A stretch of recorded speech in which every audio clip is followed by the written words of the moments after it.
Right now, China's detained over 1 million Uyghurs and other Turkic Muslims into concentration camps. They are forced to denounce Islam, adopt atheism, and pledge allegiance to the Chinese state. They would spend hours on end chanting in their crowded cells, "There is no such thing as religion," or "All hail the Chinese state," or "All hail Chinese President Xi Jinping." And if the detainees disobey, or if there's any type of resistance, there is torture being used. There are at least 800,000 and possibly up to a couple of million folks in these detention facilities. Nails are being pulled out, teeth are being pulled out. They're using snakes to interrogate. People are being beaten until they're dead. They're being sterilized, a method used in genocide. They're forced to sit on what's called a tiger chair, where they're clamped down on this chair for hours on end, oftentimes in solitary confinement. People are being sent to these camps for random reasons. One of them could easily be you are in contact with someone abroad. You have a family member abroad.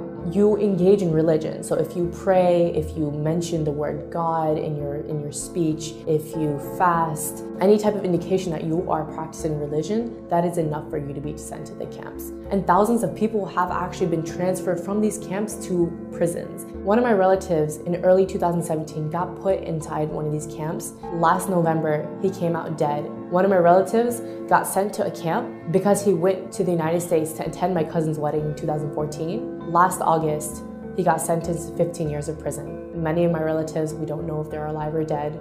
And there's not a single Uyghur who doesn't have at least one family member in these camps or some form of detention or prison.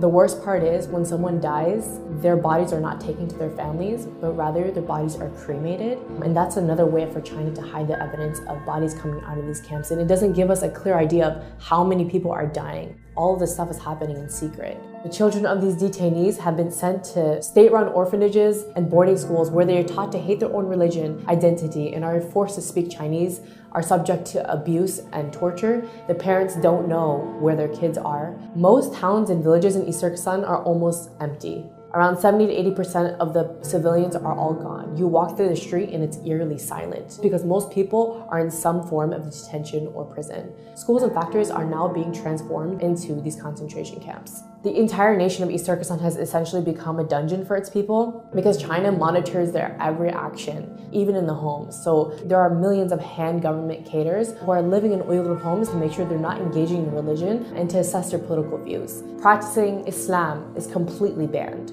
So for me to even say something like, "Oh, I'll see you tomorrow, God willing," is prohibited because you said the word God. Even having an Islamic name is a crime. So you have to change your name from a name like Muhammad or Fatima to an ethnic Han name. Thousands of Uyghur women are also forced to marry ethnic Han Chinese men. And this is another way to get rid of the next generation of Uyghurs. So why is China cracking down on Uyghurs and Turkic Muslims specifically? East Turkestan is really rich in minerals and resources, so by putting people into camps and basically carrying out an ethnic cleansing, China is attempting to maintain tight control over the mineral-rich land. You might wonder why the world has been really silent about this whole issue, and it's because of a few reasons. Number one, China has tightly controlled its media, so a lot of what's happening can't really be revealed outside to the rest of the world. Number two, even when people know about it, or even when governments know about it, they are forced to remain silent due to Chinese pressure and their economic and strategic ties to the country. So the question is, what can you do?